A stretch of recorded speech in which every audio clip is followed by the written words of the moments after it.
let's talk a little bit about voting, because obviously that is extremely important, especially this election. It's so important, every presidential election, but this one is uniquely critical, as we know, to make sure that all Americans are getting out there and voting. A lot of Americans, as you guys know, they're concerned about how do they cast their ballot safely during this time.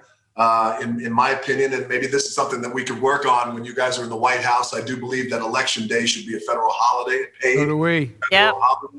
That's there right. You go. And really incentivize our Americans to get out there, and especially the ones who are unable to get away from their job. Yes. To vote. Guys, how do we strengthen and protect our American people's right to vote? Well, first of all, this time around, vote early. Seek a ballot, vote early. And we're going to have to make sure we train a whole group of younger poll workers who are healthier and not afraid to be, not legitimately concerned about being in a polling place in the middle of this COVID crisis.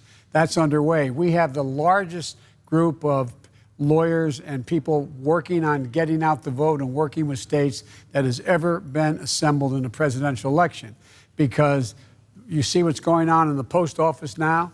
You see what's going on and what talk about whether or not voting is legit. There's an attempt to delegitimize the vote, delegitimize absentee ballots, delegitimize voting by mail. So we have to make sure the American people aren't demoralized into not voting.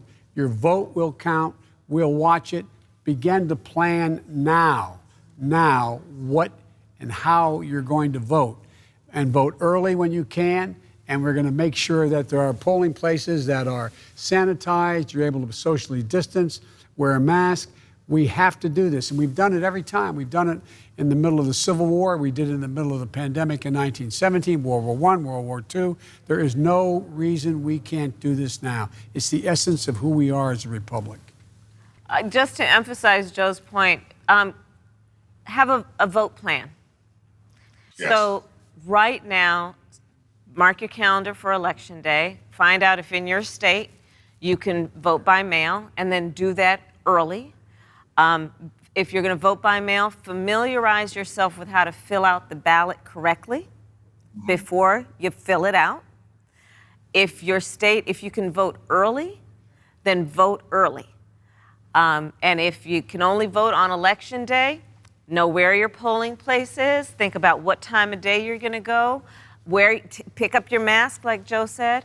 And then you can also text vote at 30330 and get a lot of information, and we'll help you actually come up with your voting plan, and to remind people of deadlines and things like that, because it's so important that everyone's voice is heard, and that's the power of your vote. It's your voice.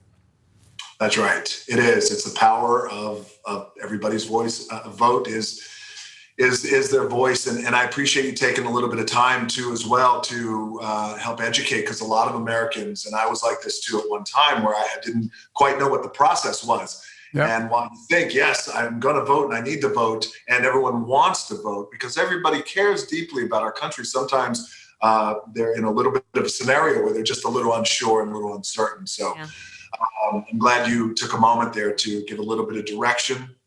Can I say one more thing before we go, DJ? Of course. That in fact, John Lewis was right before he died. Voting is a sacred obligation and is the answer to outcomes. You can make a difference.